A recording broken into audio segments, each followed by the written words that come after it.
Okay, guys. Assalamu alaikum. I hope so. All you are fine. So I am back with the next lecture for the Azadi Special live virtual conference today. So the next lecture is on the basic dental photography for marketing and case acceptance by the well-known sir Dr. Abbas Naqvi. So I would like to first welcome sir and sir. Assalamu alaikum sir. How are you? Hope you are fine and वालेकुम आपको बहुत बहुत सलाम। आज़ादी मुबारक। जी sir. आपको बहुत बहुत sir आज़ादी मुबारक हो, तमाम व्यूअर्स को भी। शुक्रिया सर। सर काइंडली आप थोड़ा अपना इंट्रो करवाएं और फिर आप स्टार्ट कर दीजिए lecture. Thank you sir. Intro मेरा स्लाइड्स के शुरू में मुख्तसरन मैं कराऊंगा, मगर सबसे पहले तो वेलकम तमाम लोगों को, और दूसरे नंबर पे कंग्रेचुलेशंस फर्रुख को। आपके कुछ इनिशिएटिव्स बहुत अच्छे हैं। आई रियली अप्रिशिएट जो भी आप इनिशिएटिव्स ले रहे हैं। डेफिनेटली हमें कुछ यंगस्टर्स को एक्टिव होने की ज़रूरत है इस वक्त पाकिस्तान की डेंटिस्ट्री को और जनरल हालात को बेहतर करने के लिए। लेकिन साथ साथ ये मत भूलें कि जब भी आप कोई ऐसा इनिशिएटिव लें तो हमेशा उसमें देख इम्प्रूवमेंट्स की गुंजाइश हमेशा होती है। कुछ गलतियां होती हैं शुरू में, कुछ अच्छे काम होते हैं, कुछ इतने अच्छे नहीं होते। तो उसके लिए ओपन रहें कि अपने तमाम एक्टिविटीज़ को बेहतर से बेहतर करने की, और गाइडेंस लेते रहें सीनियर से।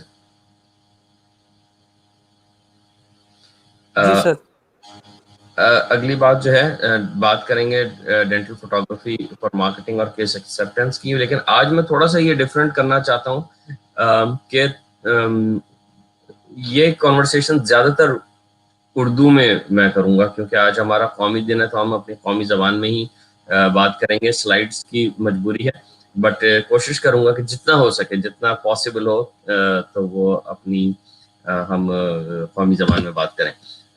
आई होप कि लोगों को भी ज़्यादा उससे प्रॉब्लम नहीं होगी। बेसिकली क्या करेंगे, थोड़ा सा अपना इंट्रोडक्शन, जैसे कि फर्रुख ने कहा, थोड़ी सी बात करेंगे फोटोग्राफी और डेंटिस्ट्री का जो कनेक्शन है। मैं यूजुअली जब वर्कशॉप्स कराता हूँ या ये लेक्चर मैंने काफ़ी जगह बहुत दफ़ा डिलीवर किया है, इसमें मैं ज़्यादातर शुरू में बात करता हूँ जो कॉमन गलतियाँ होती हैं, जो लोग बाय डिफ़ॉल्ट वो कॉमन एरर्स कर रहे होते हैं फोटोग्राफी में। तो उनके ऊपर थोड़ी सी बात करेंगे। क्या इक्विपमेंट रिक्वायर्ड है, बेसिक से लेकर थोड़ा सा एडवांस इक्विपमेंट, और कुछ गाइडलाइंस फोटोज लेने के लिए, और सम एग्जांपल्स कि आप कहाँ कहाँ किस किस तरह इस स्किल को यूज कर सकते हैं। Brief introduction. मेरी एजुकेशन और एक्सपीरियंस जो है थोड़ा सा डाइवर्स बैकग्राउंड है, और डेंटिस्ट्री के साथ साथ जहाँ तक एजुकेशन का ताल्लुक है, मैंने एक ग्रेजुएट सर्टिफिकेट किया हुआ है यहाँ कनाडा से, न्यू मीडिया जर्नलिज्म में, और डिप्लोमा किया मार्केटिंग में मैकमास्टर यूनिवर्सिटी से। लेकिन ये बहुत मैंने करियर के अपने लेटर स्टेजेस में किया है। उससे पहले मैं ऑलरेडी डेंटिस्ट्री में प्रैक्टिस के अलावा टीचिंग और मीडिया एंड मार्केटिंग में इन्वॉल्व रहा हूँ 10-12 साल पाकिस्तान में। 2002 में ग्रेजुएट किया था, 2012 में कनाडा आ गया था, तो तकरीबन 10 साल मैंने पाकिस्तान में गुजारे। उसमें मैंने मीडिया, डेंटल न्यूज़ के साथ वाबस्ता रहा, और 3M एसपे के साथ वाबस्ता रहा, जो कि अब 3M ओरल केयर के नाम से आप लोग जानते हैं। तो इस बैकग्राउंड के साथ डेंटल फोटोग्राफी में मैं वाहिद इंस्ट्रक्टर था उस वक्त। 2009 से 2012 तक 3 साल में मैंने कोई 15-20 वर्कशॉप्स कराए पाकिस्तान में। I was the only person in the country at that time जो ये एजुकेशन डिलीवर करता था और ट्रेनिंग। तो डेंटल फोटोग्राफी की ज़रूरत क्या है? हमें डॉक्यूमेंटेशन के लिए ज़रूरत होती है, डायग्नोसिस के लिए, ट्रीटमेंट प्लानिंग के लिए, प्रोग्रेस मॉनिटरिंग के लिए, ट्रीटमेंट आउटकम्स ऑब्जर्व करने के लिए, एजुकेशन के लिए, कम्युनिकेशन के लिए, मार्केटिंग और सेल्स के लिए, अपने पोर्टफोलियो बनाने के लिए, और बहुत ज़्यादा ज़रूरी हर डेंटिस्ट के लिए अपनी केस एक्सेप्टेंस बढ़ाने के लिए। केस एक्सेप्टेंस का क्या मतलब है कि जो आप ट्रीटमेंट प्लान बना के एक पेशेंट को, या जो आप डायग्नोसिस दे रहे हैं, या जो आप सजेस्ट कर रहे हैं पेशेंट को, वो आप उसे बेहतर तौर पे दिखा सकें, क्योंकि सीइंग इज बिलीविंग। ठीक है, इसके लिए डेंटल फोटोग्राफी जो है वो इनवैल्यूएबल है, बहुत करामत है। स्पेशली अब तो कैमराज, इतने हाई रेजोल्यूशन कैमराज आ गए हैं कि आप जब किसी को वो उनके मुंह के अंदर के हालात बड़ी स्क्रीन पर बड़ा करके सामने दिखाएंगे, तो ये मुमकिन ही नहीं है कि वो आपके किसी सजेस्टेड ट्रीटमेंट को ना कर दे अलावा इसके कुछ बहुत बड़ी मजबूरी। सो फोटोग्राफी का मतलब क्या है? लफ्ज फोटोग्राफी, फोटो का मतलब होता है लाइट और ग्राफी का मतलब होता है कोई भी चीज लिखना। तो photography means writing with light, light के साथ लिखना, रोशनी से लिखना। अच्छा, तो जनरली क्या कहते हैं कि जी a picture is worth 1,000 words, लेकिन डॉक्टर इरफान अहमद कहते हैं a picture really is worth more than 1,000 words, specially if one has to type them. यानी कि अगर एक क्लिनिकल फोटोग्राफ आपको एक्सप्लेन करनी पड़ जाए तो उसमें यूजुअली आपको 1,000 से ज्यादा वर्ड्स उसके साथ इंसाफ करने के लिए, अगर आप जस्टिफाई करना चाहते हैं उस एक्सप्लेनेशन को, तो 1,000 से ज्यादा वर्ड्स लगेंगे। क्या कहने का मतलब है? कहने का मतलब ये है कि एक तस्वीर की इम्पोर्टेंस बहुत ज्यादा होती है, और जो इंफॉर्मेशन एक तस्वीर के अंदर होती है वो बहुत ज्यादा इंफॉर्मेशन, अगर आप उसे एक्यूरेटली कैप्चर कर रहे हैं तो you can capture a lot of information in that photo generally. लेकिन आमतौर पे ख्याल ये किया जाता है कि तस्वीर लेना आसान है, और ये कि स्मार्टफोन्स ने सबकी ज़िंदगी आसान कर दी है और बहुत अच्छी तस्वीरें लेते हैं स्मार्टफोन्स, और ये कि सबसे ज़्यादा तकलीफ ये बात कि तस्वीर लेने में सीखने की क्या बात है, ये तो बस एक बटन दबाओ तस्वीर आ जाती है। तो ऐसा हुजूर वाला बिल्कुल भी नहीं है। बल्कि मैं तो इस हद तक कहूँगा कि आपका अगर ये ख्याल है कि तस्वीर खींचना आसान काम है, तो मैं तो कहता हूँ कि आप सबसे पहले तस्वीर देखना तो सीख लें कि तस्वीर को देखते कैसे हैं, वो भी एक सीखना है का काम। तो खींचना तो दूर की बात, तस्वीर देखने के लिए भी आपको सीखना पड़ता है। तो इस और इसके रीजंस मैं आगे आपको जो आप देख रहे हैं जो कॉमन एरर्स बताऊंगा, तो उसमें आपको वो रीजंस नजर आएंगे कि क्यों तस्वीर देखना भी एक सीखने का हाल है। इसमें सबसे पहली वजह तो ये है कि the I does not see what the mind does not know. अगर आपका जहन उस चीज को एंटिसिपेट नहीं कर रहा या उस चीज के बारे में जानता नहीं है, तो वो आपको नजर कैसे आएगी? वो आपके सामने भी होगी लेकिन आपको नजर नहीं आएगी, क्योंकि आपका जहन, आपका शऊर जो है वो उस लिहाज से ओरिएंटेड नहीं है उस चीज को देखने के लिए। Therefore knowledge is important. सबसे पहले हम अपनी ब्रेन को ट्रेन करेंगे ताकि आप देखना सीखें, फिर कैमरे की बात करेंगे, और फिर अगर आपको अपना स्किल डेवलप करना हो तो ज़ाहिर बात है प्रैक्टिस का काम तो जरूरी है। सबसे कॉमन एरर्स क्या क्या हैं? स्पेसिंग एरर्स होते हैं, कि यानी स्पेस एरर्स का क्या मतलब कि आपका सब्जेक्ट है, मैं आपका सब्जेक्ट हूँ फ्रेम के अंदर, अब मेरे अतराफ में इस फ्रेम के अंदर कितनी जगह है, ये बहुत ज्यादा भी हो सकती है, ऐसे कि मैं बहुत छोटा सा नजर आ रहा हूँ, और ये बहुत कम भी हो सकती है, इस तरह के मैं बहुत ज्यादा करीब आ जाऊं और पूरा फ्रेम फिल हो जाए, तो आपको मेरे अतराफ की स्पेस नहीं नजर आएगी।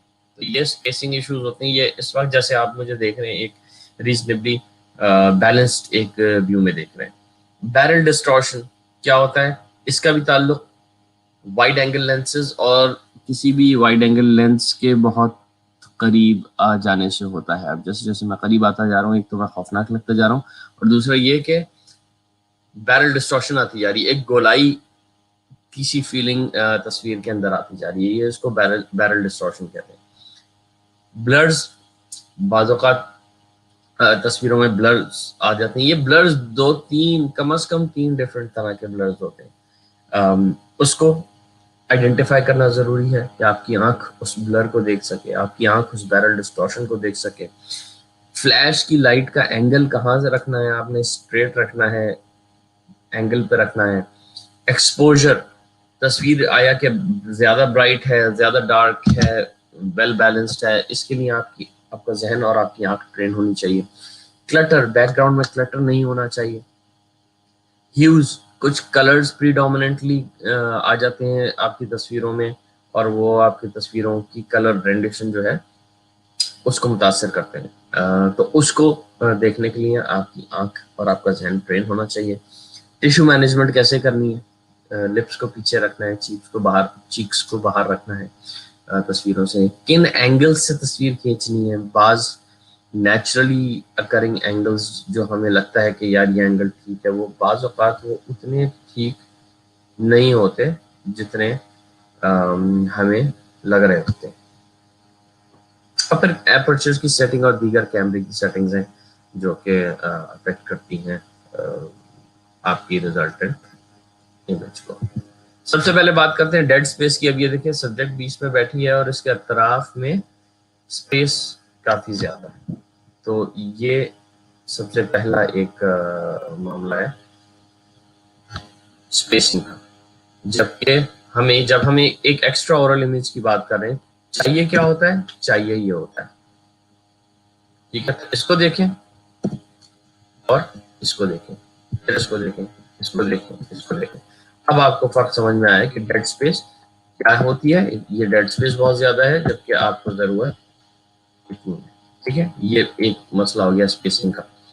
दूसरा ये हो गया कि बहुत ज्यादा करीब, ये बिल्कुल ही स्पेस नहीं है, ठीक है, ये भी गलत है। इसको देखें, इसको देखें, फर्क लें। एक बैलेंस्ड कॉम्पोजिशन के अंदर एक्स्ट्रा फोटोग्राफी में ये कॉम्पोजिशन मुनासिब होती है।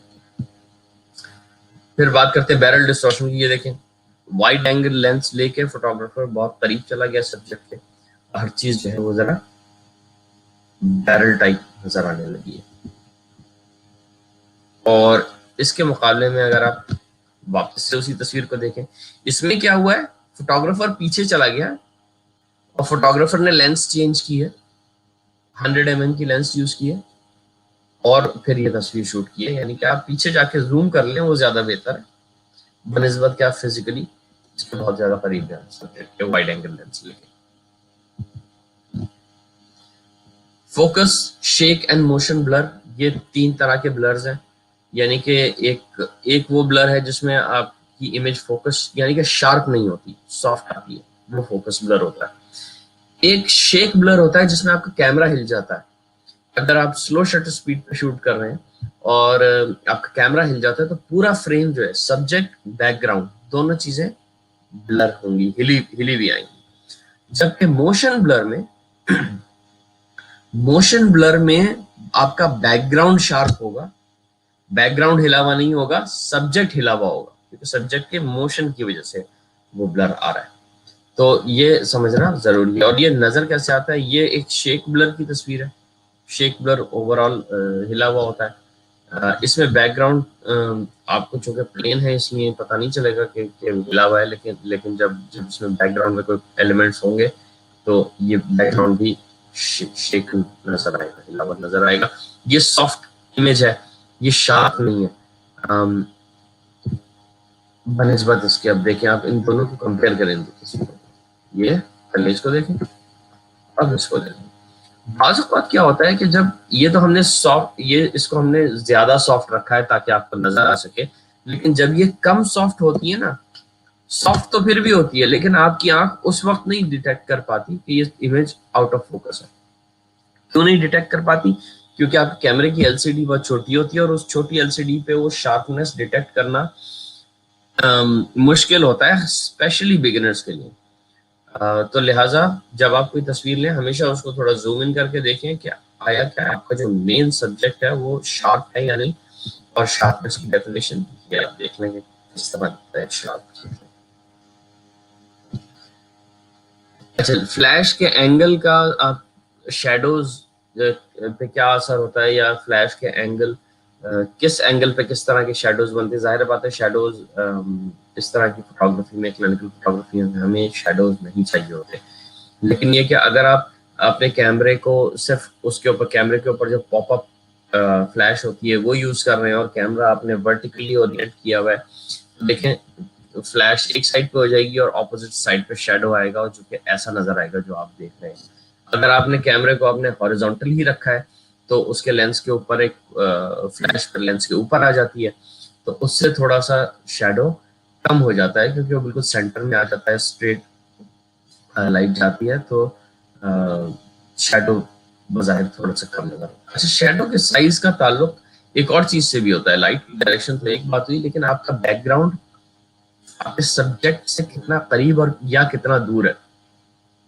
इस वक्त ये बैकग्राउंड जो आप देख रहे हैं ये सब्जेक्ट के बहुत करीब है, इसलिए ये शैडो इतना बड़ा नहीं है। अगर यही बैकग्राउंड आप पीछे ले जाएं या सब्जेक्ट को बैकग्राउंड से दूर कर लें तो ये शैडो बहुत बड़ा नजर आएगा। लेकिन हमें शैडोज बिल्कुल एलिमिनेट करने होते हैं, लिहाजा हम टॉप बाउंस यूज करते हैं। फ्लैश टॉप बाउंस का मतलब कि हम फ्लैश के डायरेक्शन छत की तरफ कर देते हैं और छत से लाइट बाउंस होकर जब नीचे आती है तो शैडो सब्जेक्ट के पीछे बिल्कुल भी नहीं पड़ता। ओवर एक्सपोजर डेंटल टिश्यूज में ये बहुत कॉमन है, क्योंकि हम बहुत करीब जाके शूट कर रहे होते हैं, और न सिर्फ बहुत करीब जाके शूट कर रहे होते हैं बल्कि लाइट पे कंट्रोल भी इतना अच्छा बाज़ औक़ात नहीं रहता। वाइट सब्जेक्ट है तो सारे फैक्टर्स जो हैं वो इनकरेज करते हैं ओवर एक्सपोजर को, जबकि अगर हम थोड़ा सा मैनुअल कंट्रोल सीख लें तो हम उस लाइट को कट डाउन करके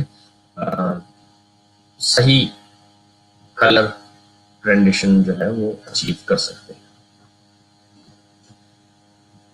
बैकग्राउंड का क्लटर देखिए, पेशेंट को बिठा के कोई तैयारी नहीं, बस तस्वीर खींच ली, ठीक है।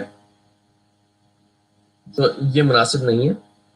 जब आप पेशेंट की फोटोग्राफी करें तो मेक श्योर करें कि बैकग्राउंड क्लीन हो, क्लियर हो। ह्यूज, अब ये देखें, ये एक तस्वीर है। बज़ाहिर शायद देखने वाले को लगे कि तस्वीर बिल्कुल ठीक है, अच्छी है, लेकिन जब तक आप इसे कंपेयर नहीं करेंगे एक वाकई ठीक और अच्छी तस्वीर के साथ, आपको फर्क पता चलेगा कि इसमें क्या हो रहा है। लेकिन इसमें एक प्रीडोमिनेंट ब्लू ह्यू, एक पूरी तस्वीर में ऐसा लग रहा है कि एक ब्लू टिंज आई हुई है, तो वो जो हल्का सा असर है, ये कलर डिस्टॉर्शन, ये कलर को एक्यूरेटली रिफ्लेक्ट नहीं कर, ठीक है। इसके बरक्स एक दूसरी ह्यू है ऑरेंज ह्यू, ये भी बाज़ औक़ात ज्यादा आ जाती है। तो आपकी तस्वीर में नीला या ये ऑरेंज ह्यू जो है ये नहीं आनी चाहिए, न्यूट्रल आपका कलर रेंडिशन होना चाहिए जो कि आपको बीच वाली तस्वीर में दिख रहा है। लेकिन ये बाज़ औक़ात आसान नहीं होता देखना, ये इसके लिए भी आपको अपना जहन और अपनी आंख को ट्रेन करना पड़ता है। इंट्राओरली सेम चीज कैसे लगेगी, क्योंकि दांत का शेड और कलर जो है वो चेंज हो जाता है ना, तो इसलिए आपके लिए जरूरी है कि आप इसको आइडेंटिफाई करें। लिप्स को जो है हमेशा बाहर रखना चाहिए जब आप ओक्लूजन ले रहे हो। मिरर्स यूज करते हुए फोकस थोड़ा सा अचीव करना कभी कभी मुश्किल हो जाता है, तो उसका ख्याल रखें कि रिफ्लेक्टेड इमेज आप तस्वीर खींच रहे हैं उस पर उसका ध्यान रखें, मेक श्योर करें कि आप फोकस अचीव कर पा रहे हैं। दूसरा ये कि पॉपअप फ्लैश अगर आप ओक्लूजल फोटोज के लिए यूज करेंगे तो ये जैसे शैडोज आपको नजर आ रहे हैं, ये शैडोज का आपको सामना करना पड़ेगा, इसलिए रिंग फ्लैश जो है वो रिकमेंडेड होती है इंफ्रारेड फोटोग्राफी के लिए। अच्छा, ये बात हो रही थी, हम एंगल्स की बात कर रहे थे ना, किस एंगल से तस्वीर खींचनी चाहिए। तो ये स्लाइड जरा जहन में रखिएगा क्योंकि आगे इसका जिक्र आएगा दोबारा, आगे इसका जिक्र दोबारा आएगा एक और स्लाइड में। ये तस्वीर आप देखेंगे ये थोड़े से ऊंचे एंगल से खींची गई है, ओक्लूजल प्लेन से पैरेलल नहीं है ये edge compare to this one, है ना। तस्वीर तो सेम पेशेंट की है, थोड़े से मामूली से डिफरेंट एंगल से खींची गई है। अब इसका आगे जब जिक्र आएगा तो मैं आपको याद दिलाऊंगा कि ये तस्वीर मैंने आपको मेंशन की।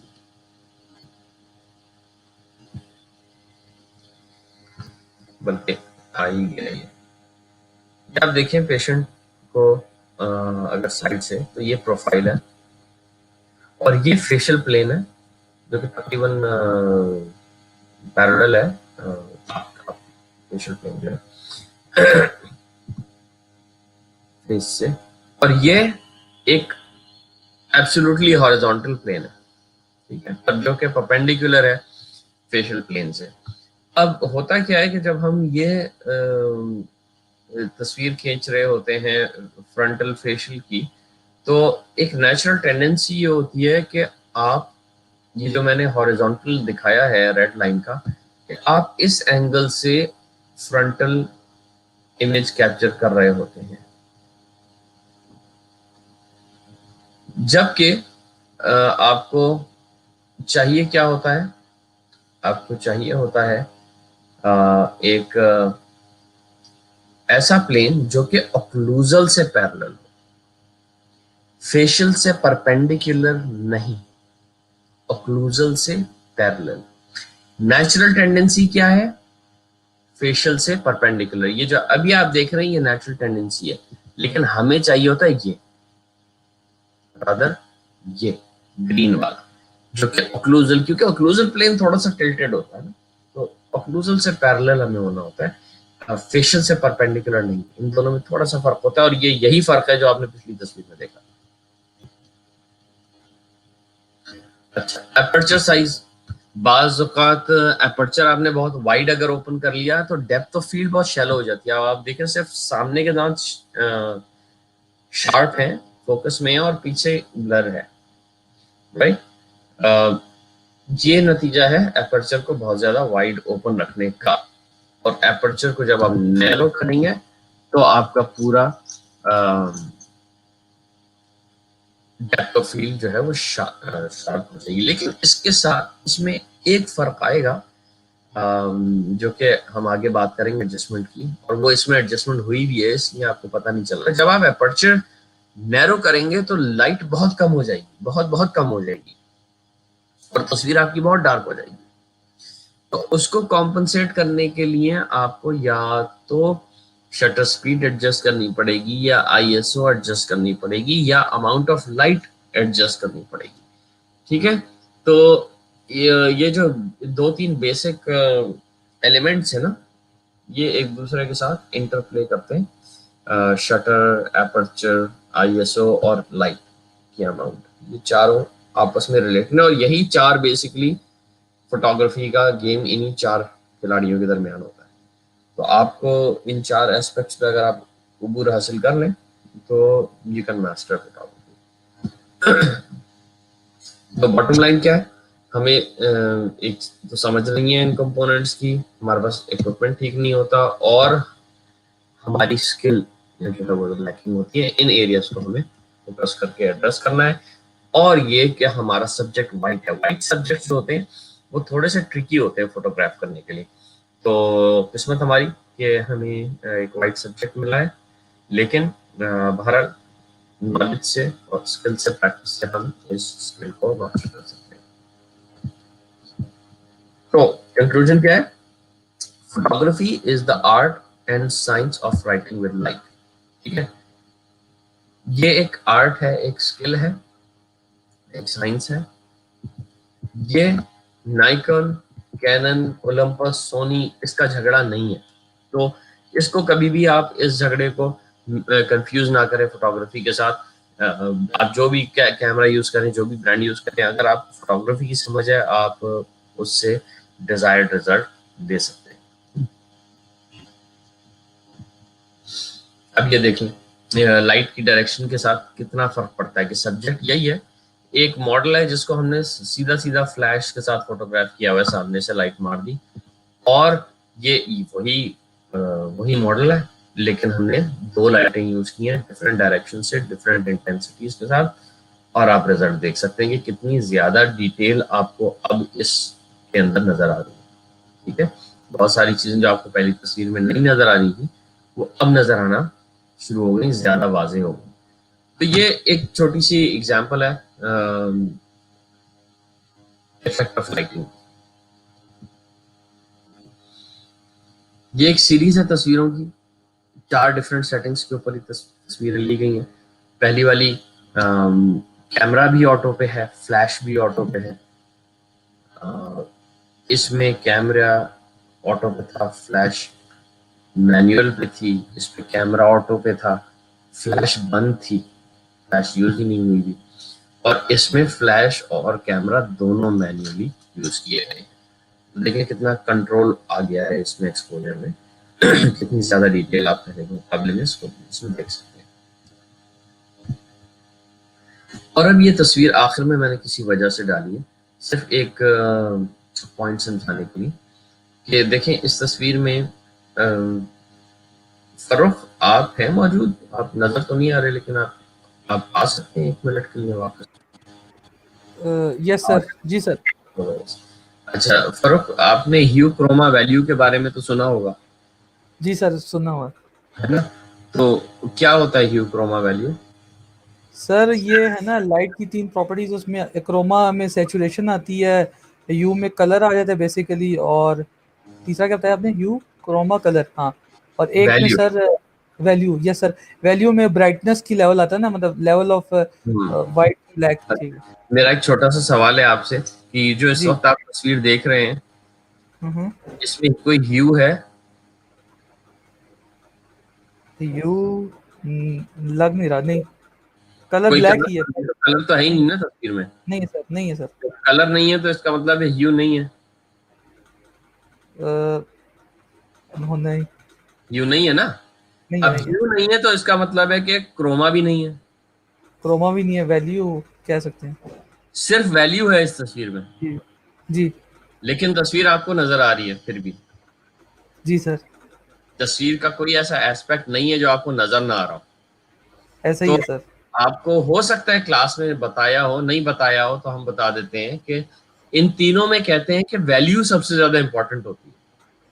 हुँ, ठीक, ठीक। और बाज औकात लोगों को समझ में नहीं आता कि वैल्यू सबसे ज्यादा इंपॉर्टेंट क्यों होती है।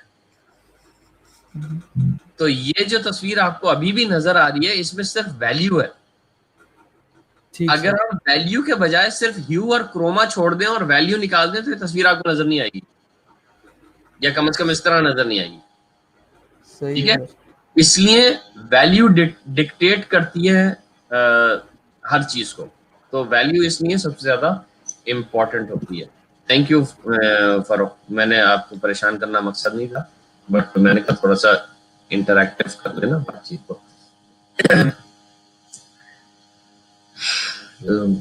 वरना वेबिनार में लगता है कि दीवारों से बातें करें। जी सर। बातें करना अच्छा लगता है, लेकिन लेकिन स्पीकर्स को दीवारों से बातें करना अच्छा नहीं लगता। ठीक, ठीक सर। इक्विपमेंट हमें क्या चाहिए होता है जनाब? इक्विपमेंट जो एक टिपिकल कैमरा है, उसमें एक बॉडी होती है डीएसएलआर, जो कि दो तरह की हो सकती है, क्रॉप सेंसर और फुल फ्रेम। और लेंस चाहिए आपको एक, टिपिकली अगर आप क्रॉप सेंसर की बॉडी है आपकी तो 70 mm होनी चाहिए, अगर फुल फ्रेम है आपके पास तो 105 होनी चाहिए mm। ठीक है? ये बहुत इंपॉर्टेंट स्लाइड है, ये बहुत इंपॉर्टेंट कॉन्सेप्ट है, इसके ऊपर थोड़ा बात करेंगे आगे भी। फ्लैश चाहिए होती है, रिंग फ्लैश या ट्विन फ्लैश भी होती है, और एक और टाइप की फ्लैश होती है hot shoe flash with a converter, जो कि वो फ्लैश होती है जो कि यूजुअली आप इवेंट्स पे आपने फोटोग्राफर्स को देखा होगा, कैमरे के ऊपर एक बंदूकनुमा फ्लैश लगी हुई होती है। वो जनरली इवेंट फोटोग्राफी में यूज होती है, क्लिनिकल यूज नहीं होता, लेकिन बाज औकात लोग डिफरेंट तरह की फोटोग्राफीज कर रहे होते हैं, इंक्लूडिंग एक्स्ट्रा ऑरल फोटोग्राफी, तो उसमें वो काम आती है। तो एक ये अडेप्टर आता है जो कि उसी फ्लैश को रिंग फ्लैश में कन्वर्ट कर देता है, ये भी आप यूज कर सकते हैं। कैमरे कितने टाइप्स के हैं? कॉम्पैक्ट कैमराज हैं, ब्रिज कैमराज हैं, ये जरा हाई एंड कॉम्पैक्ट होते हैं और थोड़े से इसमें मैनुअल फीचर्स और होते हैं। फिर आपका डीएसएलआर आ जाता है। अच्छा, विद इन डीएसएलआर भी एमेच्योर और सेमी प्रोफेशनल और प्रोफेशनल कैटेगरीज होती हैं। तो सिर्फ ये ना समझ लें कि आपने सिर्फ एक डीएसएलआर ले लिया तो आप प्रोफेशनल हो गए। विद इन डीएसएलआर भी एमेच्योर और प्रोफेशनल ग्रुपिंग्स होती हैं। और कुछ स्पेसिफिकली डेंटल स्पेसिफिक कैमरास भी मार्केट किए जा रहे हैं आजकल। हल्के होते हैं, वेट इतना ज़्यादा नहीं होता जैसे जैसे डीएसएलआर का वेट होता है, लेकिन महंगे तकरीबन उतने ही होते हैं। बहरहाल आपकी चॉइस है। और फिर ऑब्वियसली आ जाते हैं इंफ्रारेड कैमरास, इनका आजकल काफ़ी रिवाज बढ़ता जा रहा है और ये डेफिनेटली केस एक्सेप्टेंस में करामत साबित होते हैं। दिखाना मैं ये चीज चाह रहा हूँ कि हम लोग बात करते हैं अक्सर मेगापिक्सल की रेस की, कि जी ये इतना मेगापिक्सल हो गया, 32 हो गया, 36 हो गया, 50 हो गया, 24 हो गया, क्या मेगापिक्सल है। और मेगापिक्सल पर ही हम डिटरमिन करते हैं कि ये कैमरा कितना अच्छा या या कम अच्छा है। अब ये मैं आपको दो तस्वीरें दिखाना चाह रहा हूँ जो कि बहुत पुरानी है। इस ज़माने में 6 मेगापिक्सल के कैमरे आते थे, तो ये आप सोच सकते हैं 10-15 साल पुरानी तस्वीर है। लेकिन क्या है कि इसमें जो दो तस्वीरें हैं दोनों 6 मेगापिक्सल हैं, लेकिन एक 6 मेगापिक्सल का ब्रिज कैमरा है और एक 6 मेगापिक्सल का डीएसएलआर है। जो पहले आप इस वक्त तस्वीर देख रहे हैं ये 6 मेगापिक्सल के ब्रिज कैमरे की तस्वीर क्लोजअप है। एक मेरी लेफ्ट आई का क्लोजअप है।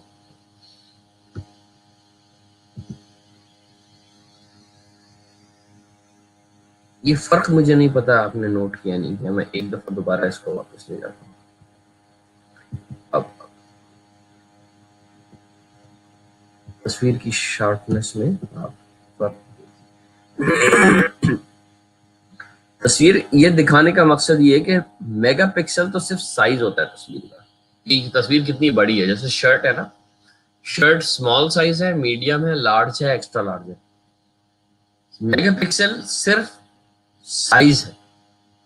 मेगापिक्सल में आप उस शर्ट के कपड़े की बात नहीं कर रहे, उसकी सिलाई की बात नहीं कर रहे, आप कोई दूसरा फीचर नहीं देख रहे, उसकी कलर कितना अच्छा डाई हुआ है या उसका पैटर्न क्या है, आप कोई भी बात नहीं कर रहे, आप तो सिर्फ साइज की बात कर रहे हैं। सिर्फ मेगापिक्सल के लिए के हिसाब से अगर आप बात करें तो ये ऐसे ही है कि आप उस कपड़े का सिर्फ साइज की बात करें, आप और कोई चीज ना देखें। तो डीएसएलआर और ब्रिज कैमरा दो के इस तस्वीर में दोनों के मेगापिक्सल बराबर है, लेकिन फिर भी डीएसएलआर की तस्वीर बेहतर है क्योंकि उसके ऑप्टिक्स बेहतर है, उसके मैकेनिक्स बेहतर है, उसकी लेंस बेहतर है, उसका सेंसर बेहतर है और वो हर लिहाज से बेहतर है। ठीक है, तो डेफिनेटली वो चीज रिजल्ट में नजर आएगी। अच्छा, कैमरा में दो तरह के कंट्रोल्स होते हैं, कुछ कंट्रोल्स बटन्स और डायल्स के जरिए होते हैं और कुछ मेन्यूज के जरिए होते हैं।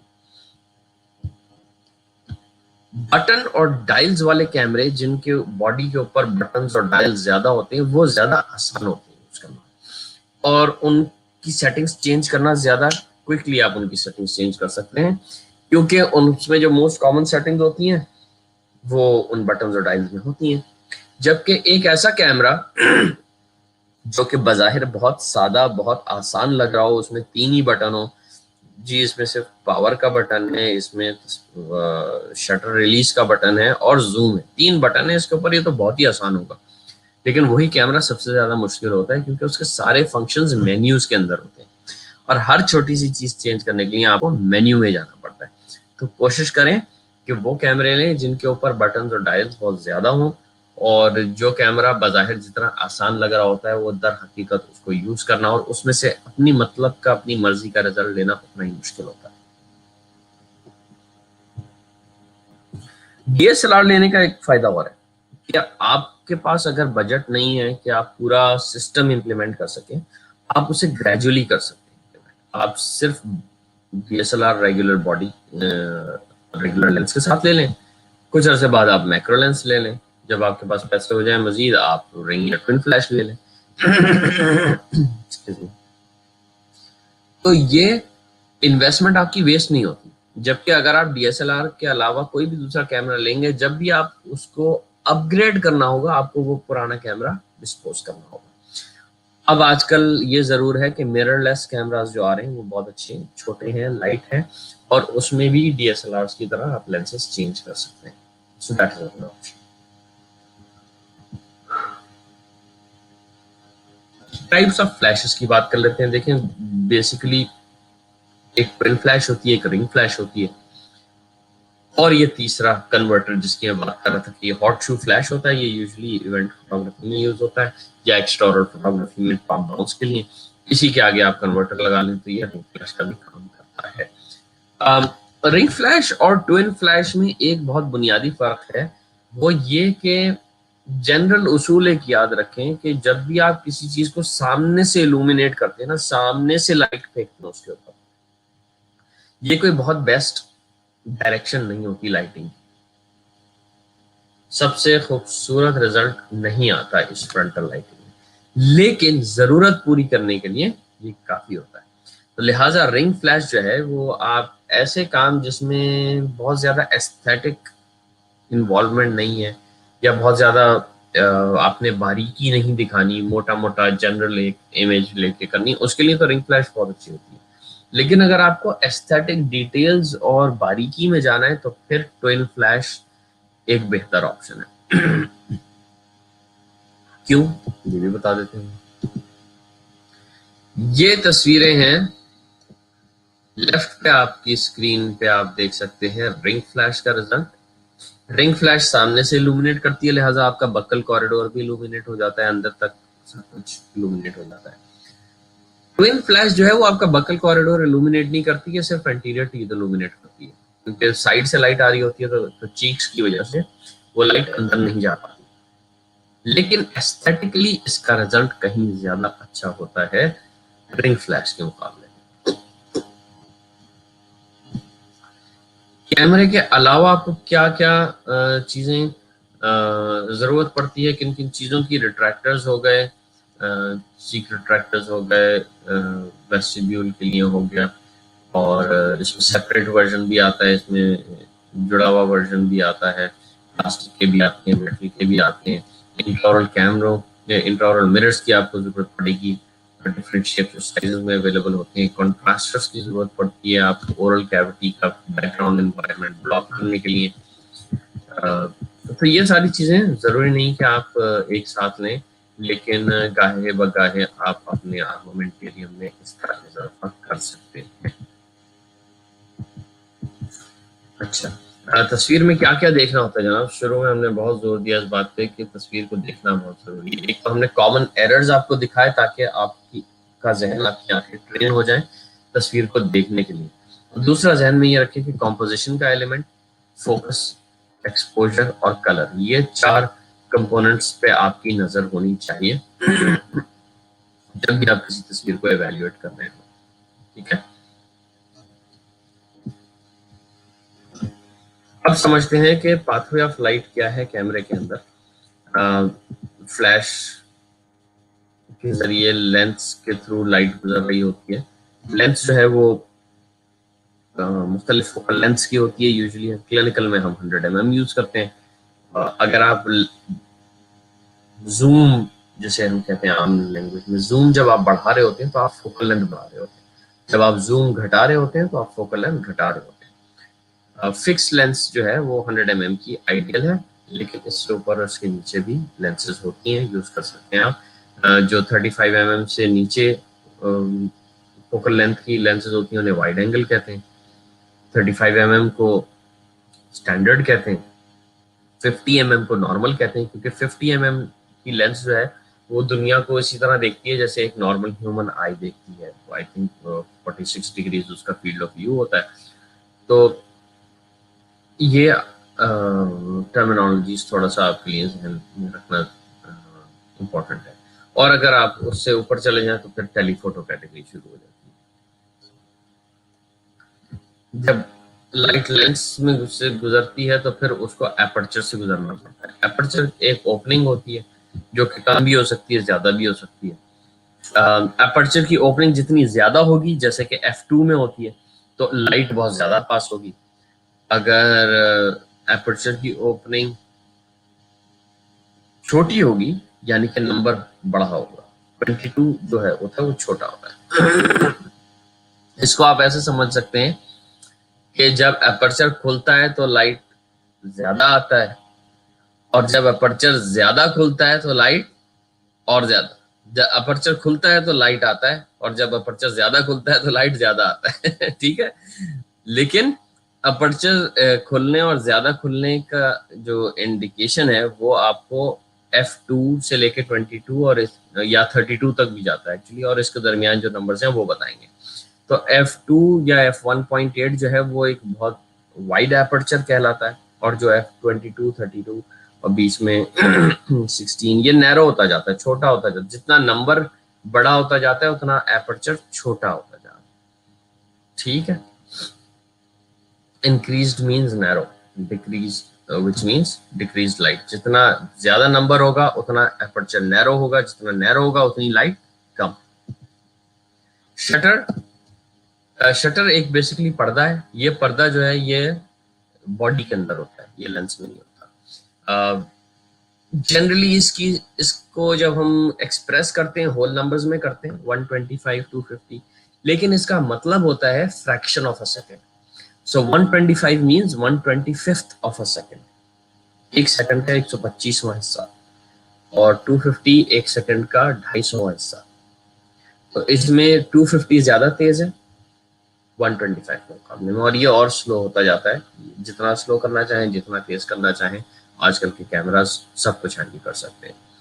जितना ये नंबर इंक्रीज हो रहा है उतना ये शटर फास्ट, और जितना ये shutter fast open and close हो रहा है उतनी ही लाइट कम जा रही है, और जितना स्लोली खुल के बंद हो रहा है उतनी लाइट ज्यादा, उतनी देर के लिए ये लाइट को पास होने दे रहा है। और एंड में आपका सेंसर होता है जिसकी डिफरेंट लेवल्स ऑफ सेंसिटिविटीज होती हैं। स्टैंडर्ड लेवल ऑफ सेंसिटिविटी 100 है।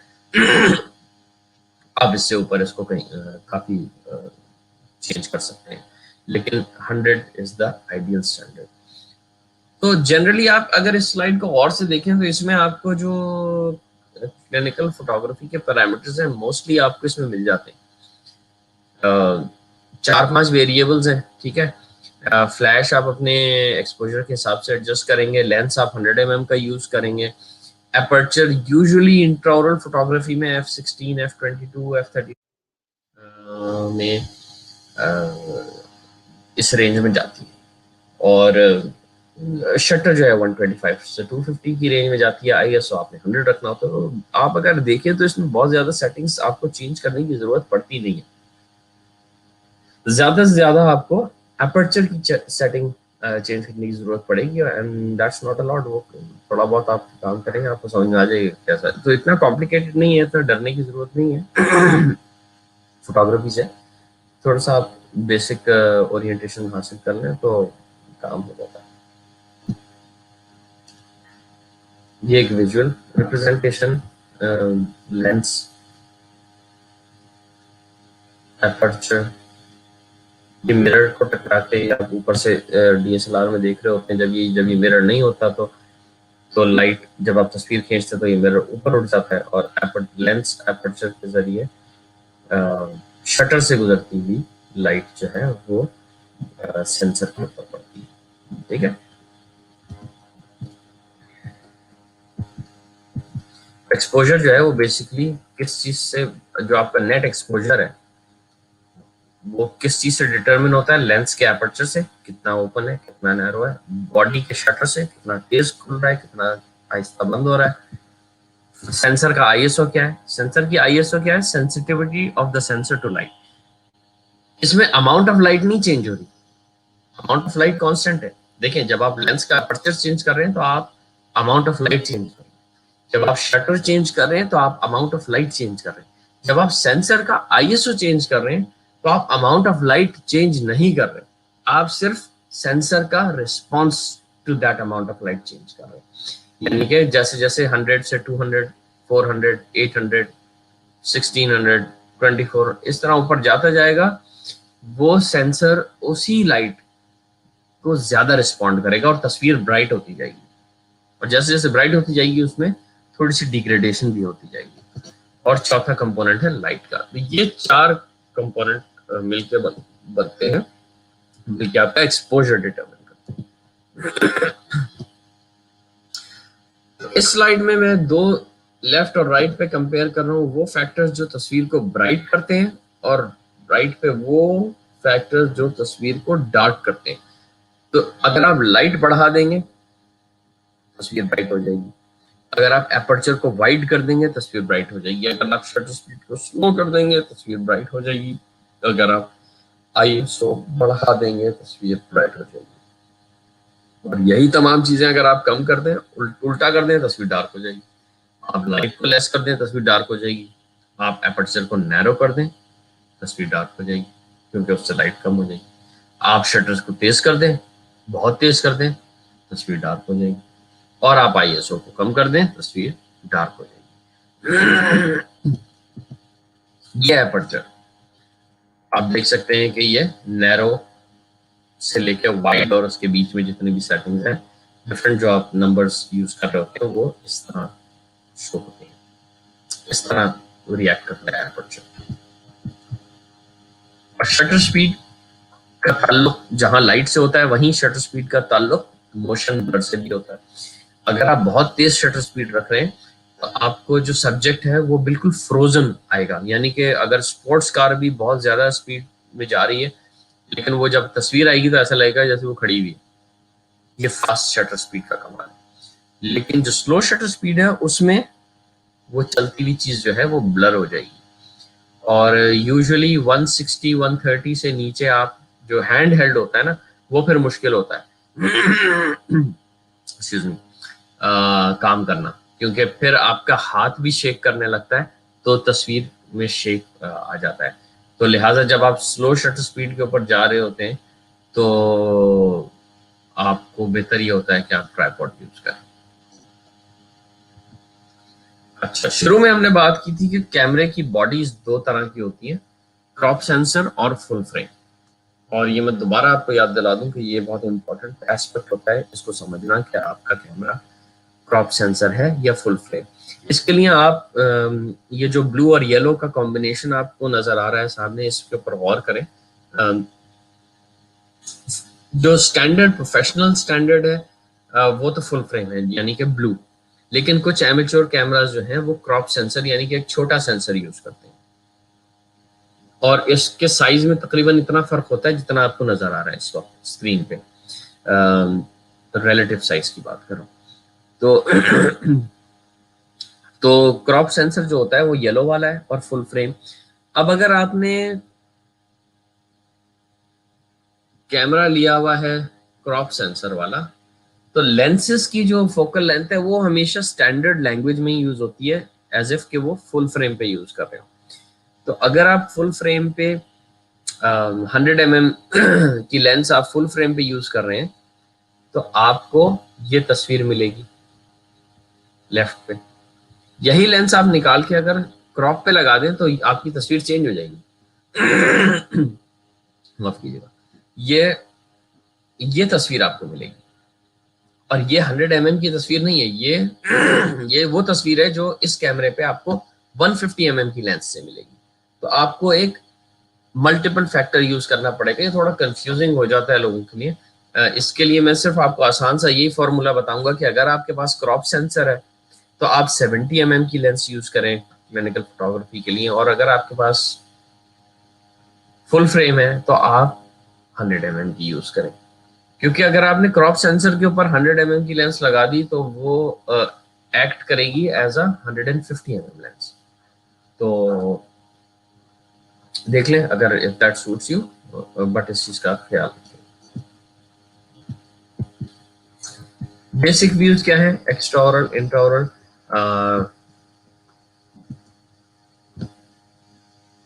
पोर्ट्रेट व्यूज होते हैं, एक फेशियल, दो ऑब्लिक और दो लेटर। एक्स्ट्राओरल में आप कास्ट अप्लायंसेस वगैरह की तस्वीरें लेते हैं। इंट्राओरल में आप एक फ्रंटल, दो बकल और दो ओक्लूजल लेते हैं। और इसमें आप कुछ वेरिएशन भी शामिल कर सकते हैं कि स्माइल की फोटो ले ली या ओक्लूजल फ्रंटल डिसओक्लूडेड ले लिया। फेशियल, ऑब्लिक, लेटर और इंट्राओरल की कुछ एग्जांपल्स, फ्रंटल, ओक्लूजल और क्लोजअप। इसके थोड़े से पैरामीटर्स पे मैं टच करूंगा फ्रंटल एंड ऑब्लिक व्यूज में, कि फ्रंटल में कोशिश करें लेवल हो, ठीक है, स्ट्रेट हो हेड, पेशेंट का लेवल हो, आईज लेवल हो। ऑब्लिक में ध्यान रखें कि नोज जो है वो चीक लाइन को क्रॉस ना करे। और दूसरा नेक के पोस्चर का ख्याल रखना है। विद एज जो है नेक का पोस्चर थोड़ा खराब हो जाता है तो आगे झुक जाता है, जैसे आप इसमें देख रहे हैं। तो इसका ख्याल रखें, पेशेंट से हमेशा कहें कि नेक को पीछे रखें और बॉडी को स्ट्रेट और नेक को भी स्ट्रेट रखें ताकि आप बेहतर तस्वीर ले सकें। और ये नेक का ख्याल आपने यहाँ भी रखना है लेटर।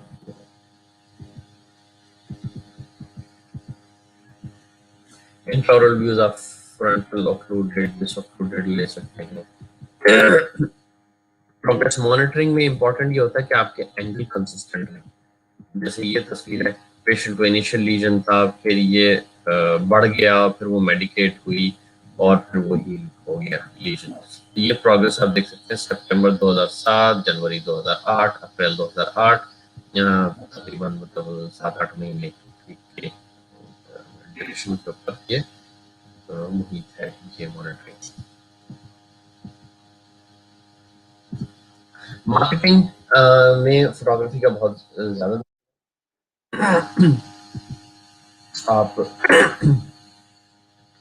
आप केस प्रेजेंटेशन के लिए अपनी ये फोटोग्राफ्स यूज कर सकते हैं, before and after photos patients को दिखाने के लिए, सिमुलेटेड स्माइल डिजाइनिंग के लिए, सोशल मीडिया पे डॉक्टर पेशेंट फोटोज यूज कर सकते हैं एंगेजमेंट के लिए, अपने प्रोफेशनल हेडशॉट्स और टीम के ग्रुप शॉट्स यूज कर सकते हैं, वर्चुअल टूर्स बना सकते हैं, फनी फोटोज सोशल मीडिया पे अगेन एंगेजमेंट के लिए। और यानी कि बहुत ज्यादा कोई ऐसा शायद गोशा डेंटिस्ट्री का नहीं जिसमें फोटोग्राफी का अमल दखल ना हो।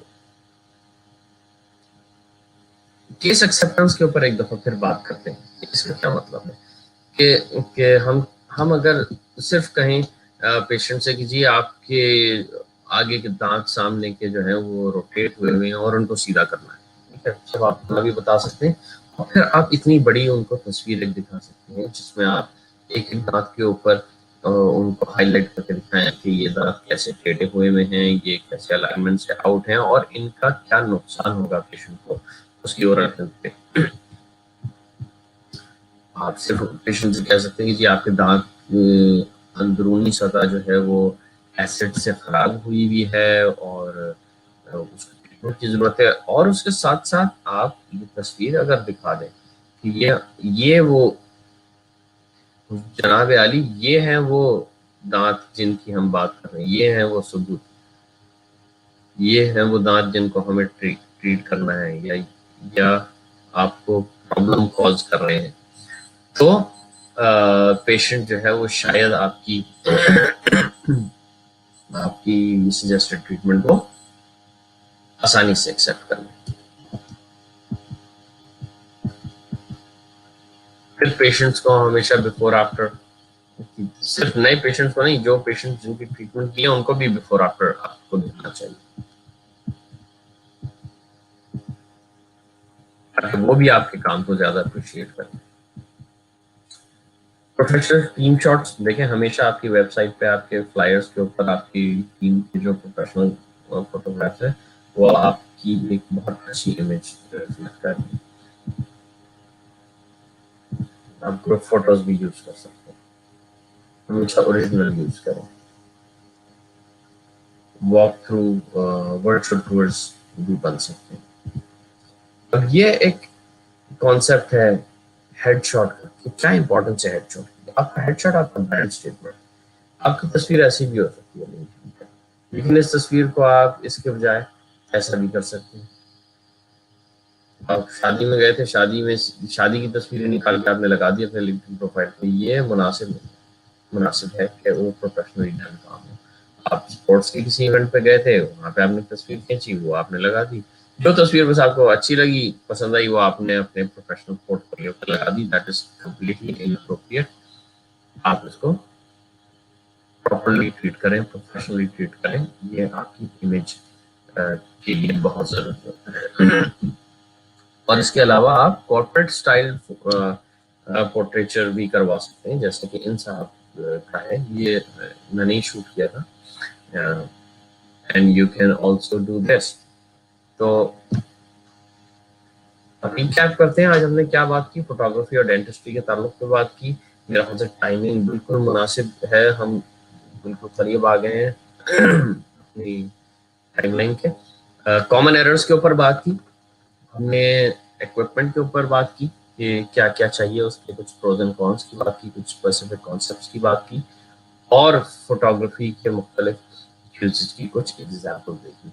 हम लोग ऑनलाइन भी प्रोग्राम को स्टार्ट कर रहे हैं फुल ट्रेनिंग के। अगर आप में से कोई इंटरेस्टेड हो वो ज्वाइन कर सकता है। We will let you know when we are doing that. और आप आपकी तवज्जो का बहुत बहुत शुक्रिया।